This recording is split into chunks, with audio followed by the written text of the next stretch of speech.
गणशिक्षा मंत्री श्री नित्यानंद गंड एवं नवरंगपुर जिलार बहु बीजेपी नेता तथा कर्मी आज बस रे यात्रा करी एक नुआ उदाहरण सृष्टि करिसेंते। मुख्यमंत्री मोहन चरण माझी राज्यवासी को व्यक्तिगत गाड़ीर अनावश्यक व्यवहार कमाई अधिकरू अधिक पब्लिक ट्रांसपोर्ट व्यवहार करने को निवेदन करथिले। मुख्यमंत्री एही परामर्श को अक्षरे अक्षरे पालन करिसेंती निजे गणशिक्षा मंत्री। सूचना अनुसार छत्तीसगढ़ चित्रकूट ठारे बीजेपी दुई दिनिया जिला स्तरीय दीनदयाल प्रशिक्षण शिविर आयोजित होउछि। मे 24 और 25 तारिख रे बाकु थिबा एही शिविर रे जोग देबा पाई समस्त निज निजर दामी गाड़ी को घरे रखि दैछन्ते। मंत्री नित्यानंद गणक नेतृत्व में समस्त कर्मी उमरकोटरू एक साधारण बस जोगे चित्रकूट अभिमुखे बाहरी। नेता और मंत्री एभली साधारण जीवनशैली एवं सरकारी नियम प्रति थिबा आनुगत्य एवं स्थानीय अंचल में चर्चार विषय पालटिछि।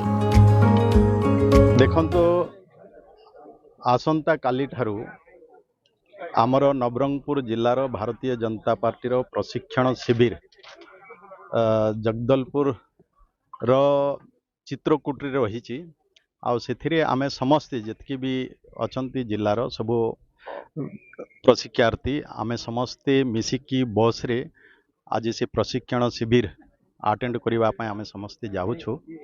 ये भारतीय जनता पार्टी रो कार्यक्रम गत दिन रे सबु मंडल मानक प्रशिक्षण शिविर होईछि एवं मंडल स्तर कार्यकर्ता मान प्रशिक्षण दिया जाइछि।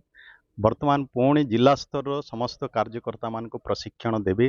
राज्यरू अनेक वक्ता राज्यरू एवं केन्द्ररू वक्ता माने आसीबे एवं से माने प्रशिक्षण देवे कि भारतीय जनता पार्टी कार्यकर्ता माने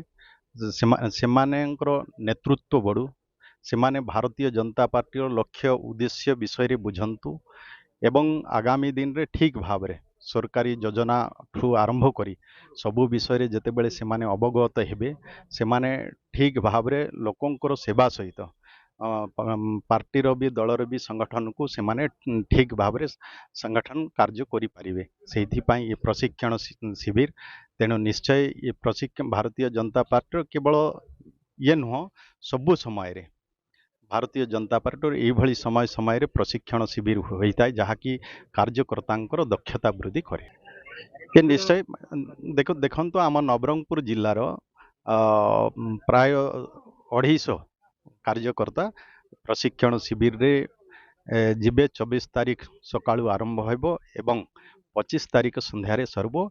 ये नरेंद्र मोदी जी आह्वान समस्त कार्यकर्ता केमती प्रशिक्षित हेबे से माने सबु विषय रे अवगत हेबे एवं सेमानक भितरे नेतृत्व केमती बढ़िबो सेति पई ये होउची तांकर आह्वान। निश्चय मो देशर यशस्वी प्रधानमंत्री नरेंद्र मोदी एवं राष्ट्रीय अध्यक्ष नितिन नवीन ता सहित भी राज्यर आमर भारतीय जनता पार्टी सभापति मनमोहन सामल एवं मोहन चरण माझी को धन्यवाद देवी कि एभली कार्यक्रम पार्टी तरफ आयोजन होउची एवं कार्यकर्ता को दक्ष कार्यकर्ता बनाइबार ये सहायक हो। आपण तो निजस्व गाड़ी अछि निजस्व गाड़ी रे मत जाई कि आपण लोकन सहित बस रे कानी जाउछि। देखंतु आमे मंत्री अनुसार भी अनेक समय आमे कार्यकर्ता सहित रहिबा भी आवश्यकता रही। कार्यकर्ता मान समस्ते बस रे जाउछंती आम भी कार्यकर्ता सहित वर्तमान जेते बेले आमे बस रे जीवु अनेक कार्यकर्ता सहित मिसिबार भी सुजोग एवं समस्ते निजक भी समान भावे आमे आम भितरे मंत्री एवं कार्यकर्ता भितरे बड़ दूरता न रहू ताकू भी दूर करवार अछि एवं वर्तमान समय रे जहाँ आमे जदि बस रे समस्ते मिसिकी जीवु तो जहाँ वर्तमान